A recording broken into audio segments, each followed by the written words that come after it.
بسم اللہ الرحمن الرحیم۔ السلام علیکم۔ آج میں آپ کو حضرت داؤد علیہ السلام کا قصہ سنانے والی ہوں۔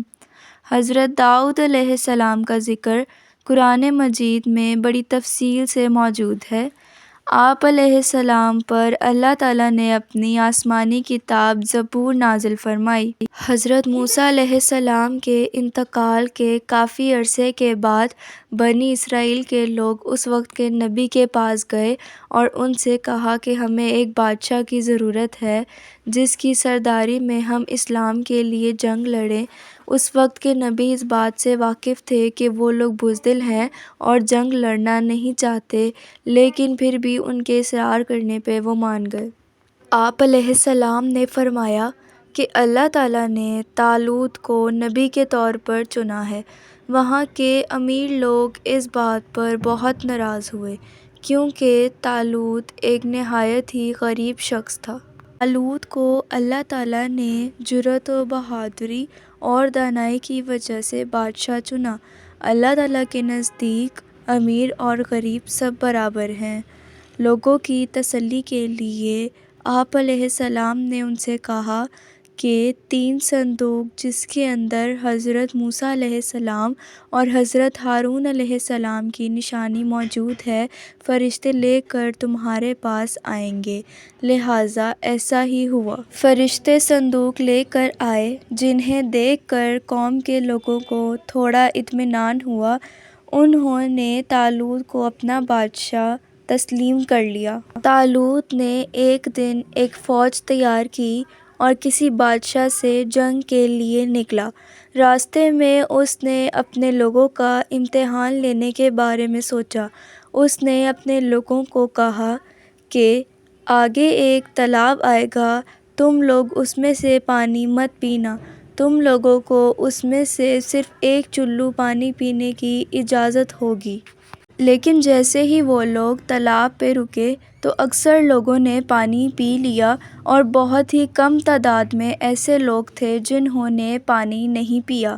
جن لوگوں نے پانی پی لیا ان لوگوں نے کہا کہ ہمیں آگے بڑے لشکر سے لڑنا ہے جس کے لیے ہمیں پانی کی ضرورت تھی، اور جن لوگوں نے پانی نہیں پیا ان لوگوں نے کہا کہ اس میں اللہ تعالیٰ ہی کی کوئی حکمت ہے۔ اللہ تعالیٰ چاہے تو ایک چھوٹے سے لشکر کو بھی بڑا بنا سکتا ہے۔ اللہ تعالیٰ بھی صبر کرنے والوں کے ساتھ ہوتے ہیں۔ جیسے ہی وہ لوگ دشمن لشکر سے ملے تو انہوں نے اللہ تعالیٰ سے دعا کی کہ اے ہمارے رب، ہمیں صبر عطا کر، ہمارے پاؤں جمائے رکھ اور ہمیں اس لشکر پر فتح دے۔ لہٰذا اللہ تعالیٰ نے ان کی دعا قبول کر لی اور انہیں اس لشکر پر فتح حاصل ہوئی۔ اللہ تعالیٰ نے حضرت طالوت علیہ السلام کے بعد حضرت داؤد علیہ السلام کو حکومت عطا کی، اور حکومت بھی ایسی عطا کی کہ چرند پرند پہاڑ سب ہی آپ کی فرما برداری کرنے لگے۔ ایک دفعہ اللہ تعالیٰ نے حضرت داؤد علیہ السلام کا امتحان لیا۔ 2 شخص حضرت داؤد علیہ السلام کی دیوار پھلانگ کر آ گئے جہاں پر وہ عبادت کیا کرتے تھے۔ حضرت داؤد علیہ السلام ان کو دیکھ کر گھبرا گئے۔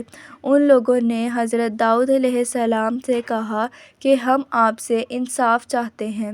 ان میں سے ایک شخص نے کہا کہ میرے پاس ایک دمبی ہے اور اس کے پاس 99 دمبیاں ہیں، یہ چاہتا ہے کہ میں اپنی ایک بھی اسے دے دوں۔ حضرت داؤد علیہ السلام نے ان لوگوں سے کہا کہ تم میں سے جو دمبی مانگ رہا ہے وہ زیادتی پر ہے۔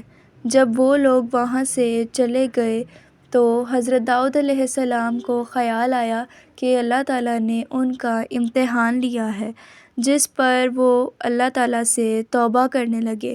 اللہ تعالیٰ نے حضرت داؤد علیہ السلام سے کہا کہ زمین پر میں نے تمہیں خلیفہ بنایا ہے، اس لیے تمہیں چاہیے کہ انصاف قائم کرو۔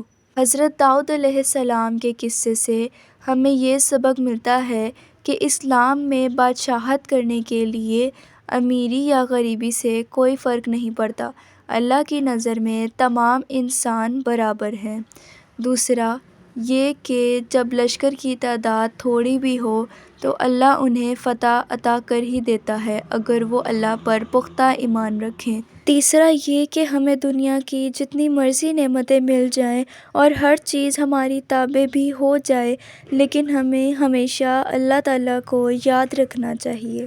اگر آپ کو حضرت داؤد علیہ السلام کا یہ قصہ پسند آیا ہو تو چینل کو سبسکرائب کر دیجیے گا، بیل آئیکن پریس کر دیجیے گا۔ اللہ حافظ۔